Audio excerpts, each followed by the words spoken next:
fiscally responsible, financial geniuses, monetary magicians. These are things people say about drivers who switch their car insurance to Progressive and save hundreds. Because Progressive offers discounts for paying in full, owning a home, and more. Plus, you can count on their great customer service to help when you need it, so your dollar goes a long way. Visit Progressive.com to see if you could save on car insurance. Progressive Casualty Insurance Company and Affiliates. Potential savings will vary. Not available in all states or situations.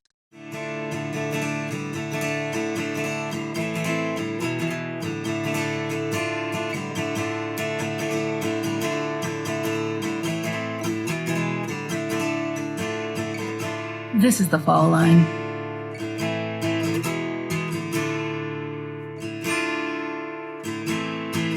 If you haven't listened to the preceding episode, please do so before you begin this one. Many key points are established. We'll remind you of where we are in the timeline, but you'll need context to truly understand the events discussed here. Pseudonyms have been assigned to the parents of the missing children and to the children's uncle. No other pseudonyms are used. Some of the field interviews have a mild, fuzzy undertone due to the situational noise at the time of recording. We've reduced it where possible and feel the stories were vital to include rather than to retell. On the first episode of the season, Sheila, Monica and Michael's eldest sister, revealed the alleged molestation of Monica by their stepfather John, the subsequent denials and lack of action, and Michael's eventual discovery that his sister was telling the truth, something that drove them both from their parents' home. It's alleged that Michael's discovery sparked the parents to finally separate. Jane, their mother, could no longer ignore the abuse. In the late spring of 1989, John moved to the Heritage Apartments complex. Within a month, Michael and Monica were gone. To go forward to the moment of their disappearance, we have to head backward too, and that can get a little confusing for everyone. We need to remember that nearly everyone interviewed has only a scrap of the story, limited or informed by what they knew at the time Michael and Monica went missing. In some cases, we have more details of the day's events than individual family members. When the family gathered to be interviewed for this podcast, they surprised each other with the information, with corrections and revisions to what had been fact. Sometimes they all spoke at once, a rush of words that layered details like clues. A relief, probably. In this story, there has been so much silence. Let's revisit the day that Monica and Michael went missing, June 21st, 1989. According to the family, Monica and Michael had both moved out. We don't know a lot about Monica's biological father, except that if circumstances had been different, she wouldn't have chosen to live with him. For Michael, it was different. John's first family, his ex-wife, and the 2 children he'd had with her before he married Jane, had always welcomed Michael's presence in their home. He was treated like another son and was so close to his half-brother that it seemed natural that he would turn to them in a moment of crisis. But remember, though Michael's half-siblings and their mother loved him, they had no right to keep him. If John or Jane were to come calling, they'd have to hand Michael over, whether he wanted to go or not. And in the early afternoon of June 21st, 1989, that's what happened. According to family accounts, John, though he'd just gotten an apartment of his own in Brunswick, had suddenly decided to move back to his home state of Alabama. His children, the ones he had with Jane, report that his Brunswick apartment was largely packed up, with just the bedding and a few essentials left unboxed. They spent weekends with him and had seen it themselves. And yet John showed up at his ex-wife's house telling Michael to get in the car. He wanted help packing. To our knowledge, they hadn't seen each other since Michael walked in on his father allegedly molesting Monica, and Michael wasn't happy about the reunion. He was crying, John's first wife remembered. He didn't want to go with his dad.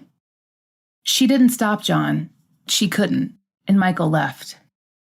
Keep in mind, the precise nature of the split between Michael's father and his mother wasn't well known, even in their own household. Almost no one knew the full extent of the family's trouble. Michael had always been quiet, and the trauma of that summer had only intensified his silence. They simply didn't know.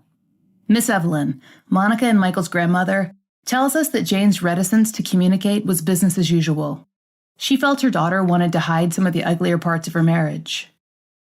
In the following interview, you'll hear a redacted name.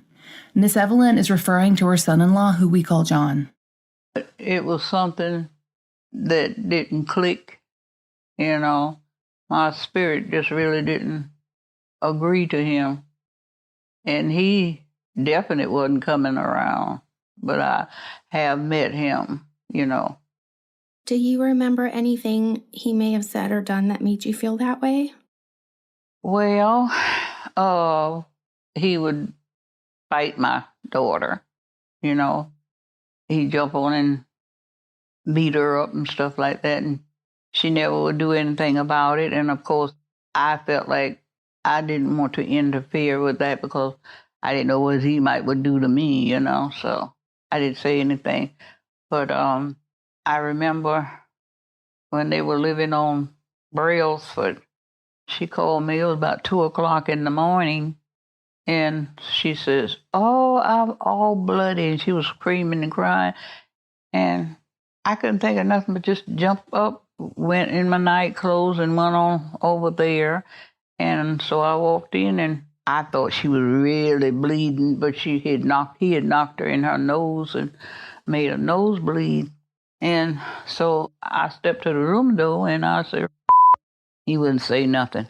I said, "I just want to find out what's wrong with you all, you know." He would not say a word. And then later on, she told me, said, he told her if I had came to that bed and pulled the cover back, he was ready for me. He had a pistol. He was going to shoot me. Now, she said that, but he didn't say it to me. So that's just hearsay. But I believed her when she said that. Mm-hmm. And so Michael left with John, ostensibly to help him pack. This is when events become less certain. We know that they picked up Monica from her father's house, but we're less sure why she would have gone with them.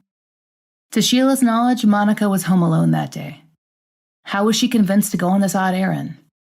Sheila's best guess was that Michael's presence was the deciding factor, if Monica even had a choice, that is.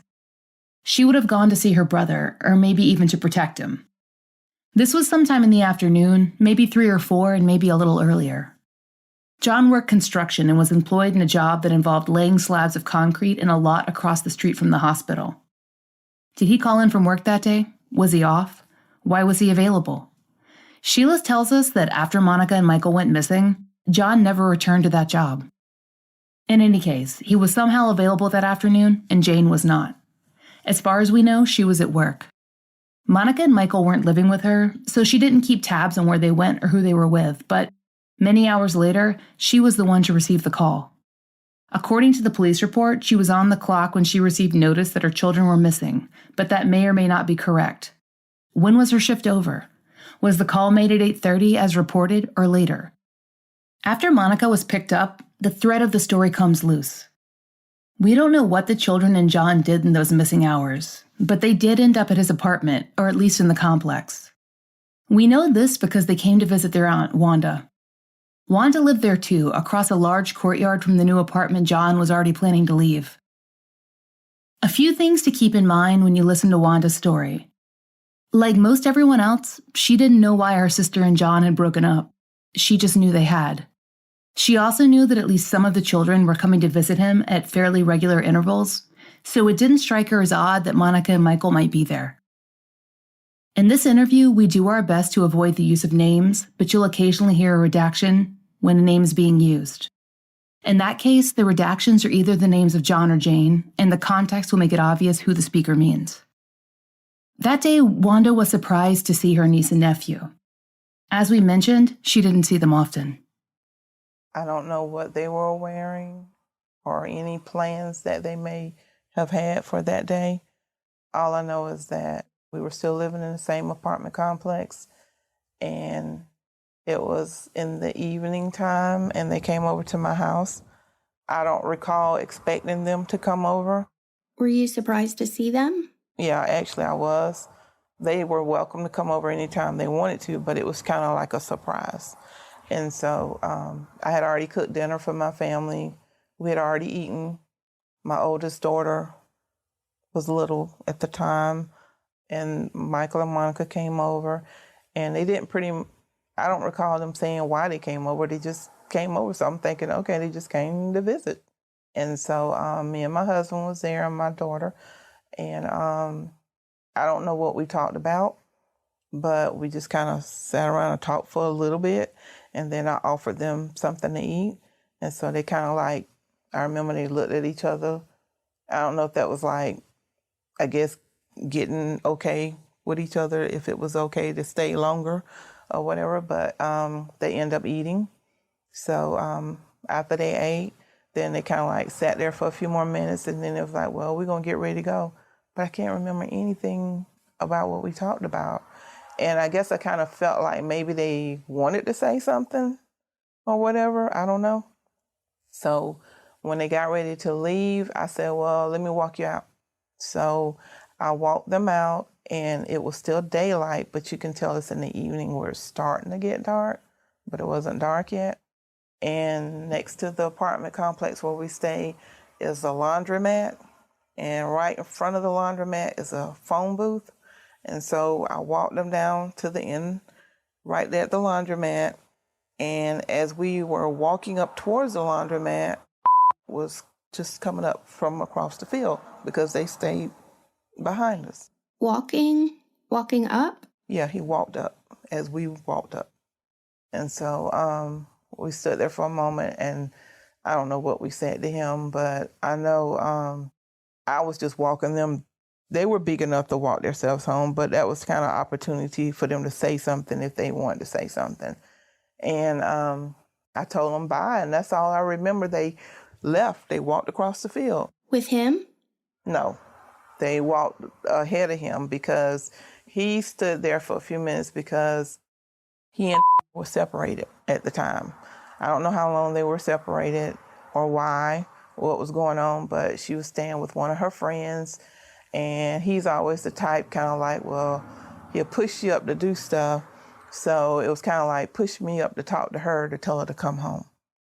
So he got her on the phone, and I got on the phone. I don't remember what all I said. I know I had to be on there like maybe less than a minute. I wasn't on there long.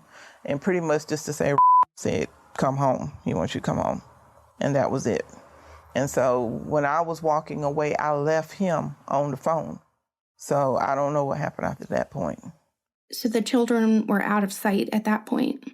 Yeah, because like I said, he was at the phone booth, and they went on across the field. So to say that they actually went straight home, I don't know. My assumption is that's where they said they were going home. If this interaction sounds strange, uncomfortable even, it was. But there's some important context that you'll need to understand why it might have seemed so to Wanda, and why she missed the subtle tension in Monica and Michael. She was feeling a sick worry of her own. You see, she herself had been the victim of an attempted molestation allegedly perpetrated by John. She was only 13 at the time it occurred, 9 years younger than Jane, who had walked in when the attempt was occurring. Nothing was ever done to address the issue. At the time, Wanda was too afraid to tell her mother. Jane, though she had seen everything herself, somehow continued her relationship with John. And the sisters' relationship grew understandably distant. Why would Wanda want to spend any more time with her attacker than she had to? I don't know how old I was. Maybe Mama could help me with that, but I'll say I was in maybe middle school. You think, Mama? I really can't remember whether you were probably about 12, 13. I don't know. Probably in middle school. But About 14 or 15? could be. How old are we when we were in the 9th grade? Because that's when I met my husband. 13, 14, 15. In the 9th grade? So it was before that. It was before I met my husband. I don't even know what the house was, what y'all was staying in. It was a house where when you walk in the house, it's a living room, and right across from the living room is the kitchen. Then there's this long hallway, and you could close the door off. Twin Gates. All right. So they were living in Twin Gates. They're all young. They done gone to bed. And I was always close with her. I always looked at him as like, oh, this is my brother-in-law. And he would always treat me like, oh, this is my sister-in-law. And if he would go to the store or even go and holler at one of his friends or something, and I'm there around him, or even if it's right here in Brunswick, I'd jump in the car just because I'm proud. This is my brother-in-law. And ride with him. Didn't realize until I'm older that I was actually a showpiece. He did that, and I didn't know what was going on. And so this particular time, when I went to their house over the summer, because I looked at him as a brother, I never saw a need to like bundle clothes up, hide, because I didn't think he looked at me in that way because I was just clueless. And so this particular night, they all gone to bed, and I always like, I'm a person, I stay up late at night, and I said, I could stay up longer than y'all, so I'm talking to and so we were in the living room playing cards and watching TV, and to me has always been a type to go to bed early. And so she was like, well, I'm sleepy, I'm going to bed. So I guess that was kind of like supposed to be the cue, let's go to bed. So he was just like, well, he wasn't ready to go to bed yet. And I definitely wasn't, because I'm the one that's going to stay up the latest. That was the challenge. So she went on to bed. They had a long sofa. Me being young at that time, I recall looked like the sofa was longer than this sofa here, a little bit longer. So he's on the end of the sofa. I'm on this end of the sofa. And the TV is kind of like in this direction. And so I'm sitting there watching TV. I had already taken a bath. I had on a gown and a robe, thin gown, thin robe, not like a necessarily see-through type. Still, once again, I'm not thinking nothing because that's my brother. Okay, so I'm sitting there watching TV. Don't even know when I fell asleep. And what woke me up was a pop sound. It scared me. So I'm sitting there and something say pop. And I did like this. When I did like that, because of the pop sound, I immediately turned this direction. This man, when I fell asleep, when I was awoke, he was on that end of the sofa. When I heard the pop sound, he's sitting right next to me like my daughter. How did he get that close to me? At what point and what happened while I was sleeping, don't even know what happened or what could have happened had I not heard the pop sound. The pop sound was my sister when she opened the hallway door. When she opened the door and it made the pop sound and she stepped in there, our eyes met. I looked at her, she looked at me, and she looked at him, and she was like, it's late. You coming to bed? He couldn't say nothing because he was just frozen because he was caught. And he just sat there. He didn't say nothing. He just got up and went on in the room. She went in the room. The next day, nobody ever said anything about it. And that bothered me because I kept seeing how she looked at me. And I never want my sister to think that I tried to come onto her husband or do anything to turn him on. And then to think, was she blaming me? Was she blaming him? If you know he's like that, why you let me even be around him or left in a room with him? It just bothered me and bothered me. And I know my mom don't play. So my thing was, when I came back home, it kept bothering me and eating at me. I couldn't keep that from my mama. So I made a mistake of telling her when she was straightening my hair. And she burned me because she was so upset about it. And so, but yeah, that really made her mad because she wanted to go to him. But I had made her promise not to say anything. And so as far as I know, we've never discussed it, just she and I. And when I met my husband, because they're supposedly kin somewhere, long distance, somewhere down the line, I wanted him to know just who is. And so I told him. And so he's always known this all these years. He's never discussed it, but he's always had his guard up and not to look at me sideways or say anything, because he would say something to him, confront him about that. I wanted her to come to me and say, I'm sorry that happened to you. Or, I'm sorry I left you alone. Say something. Or even if she didn't say, I'm sorry, are you okay? Never said anything. I felt uncomfortable in the house after that because she wasn't even talking to me. Like giving you the silent treatment? Yeah, like I did something and I just felt so bad. I didn't want to be there.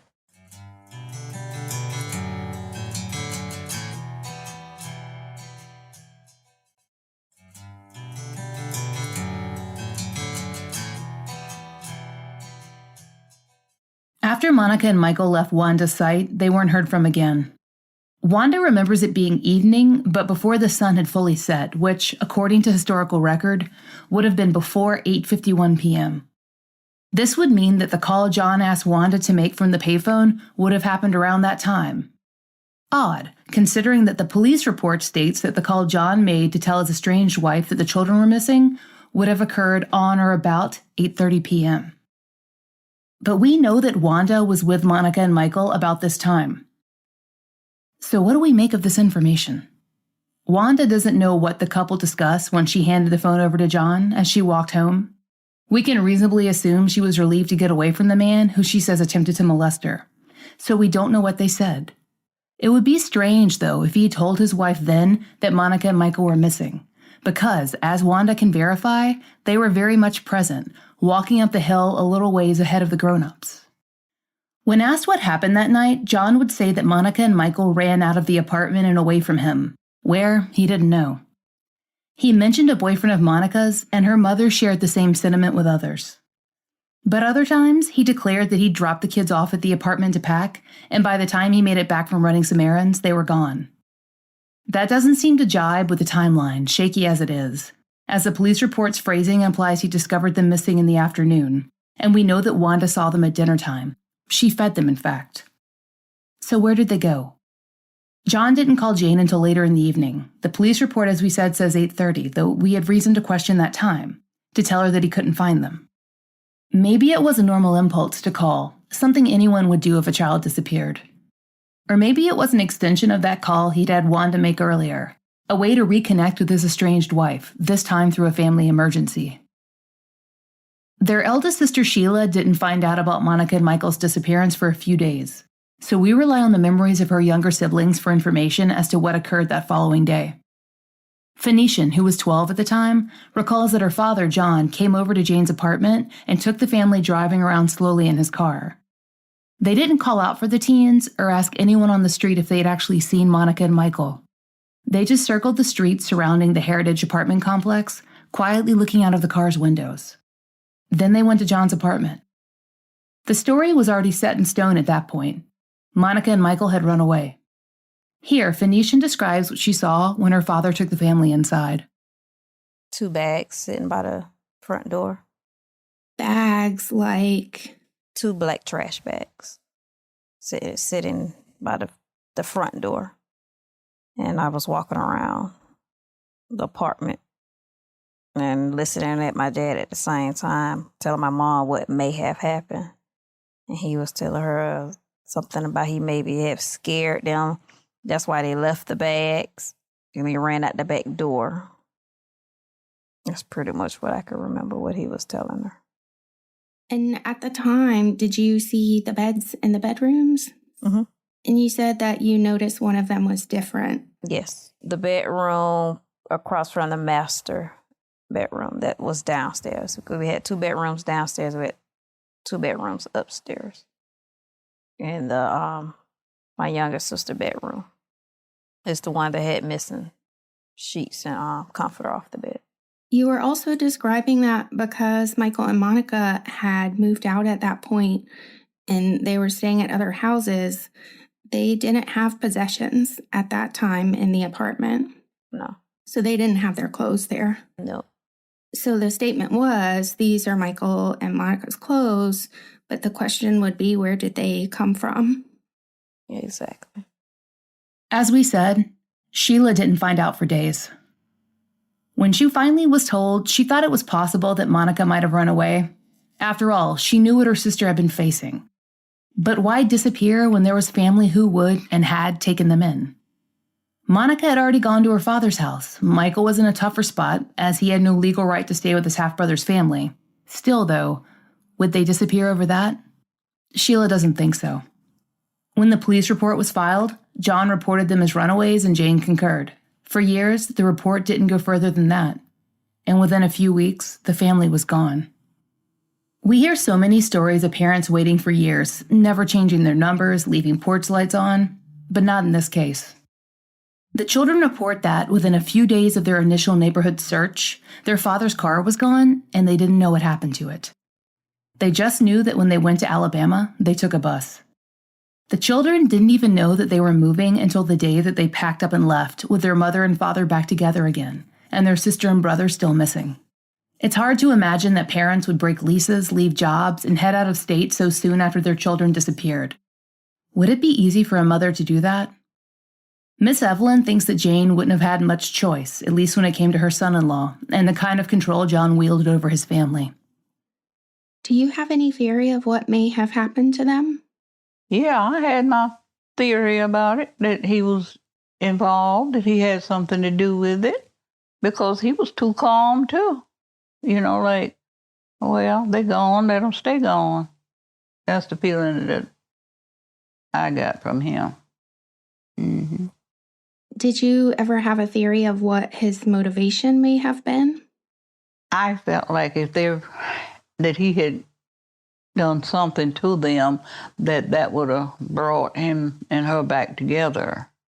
That's my feeling. So it seemed to me like she'd been doing whatever ever since then, Whatever he tells her to do, that's what she does. And if he said don't do it, she better not do it, Next time on The Fall Line, we dig deeper into what came after Monica and Michael's disappearance, including the strange, secretive tension that had formed between John and his brother, a man we're going to call Uncle Jake. Think this story is complex? We're just getting started, and with the help of family stories and historical record, we hope that we can highlight plausible theories and dispel some of the rumors surrounding the teen's disappearance, including the persistent gossip about possible drug-related violence. If you know of a case that should be covered on The Fall Line, there's a link to our case submission form in the show notes. Thank you for listening. The Fall Line is an independently produced show, and we appreciate listener support. It allows us to do research, obtain FOIA, pay our content advisors, and support and donate to the causes we care about. If you try out the products we advertise, please use our sponsor codes. It really helps. And if you'd like to support the show and the stories we cover, join us over on Patreon. All our Patreon earnings fund the Millbrook Twins billboard and go to the therapy fund for families who've been on the show. Each and every one of our patrons helps us to continue this work, and we're so grateful for your help. On Patreon, you can get early release ad-free versions of our regular episodes for $5 a month. We've also added occasional live streams and blogs, which all patrons can enjoy starting at just $1. If you prefer Apple Premium, we're beginning that feed as well, so you can have an alternative way to contribute. Again, 100% of these funds go to support the billboard and therapy fund.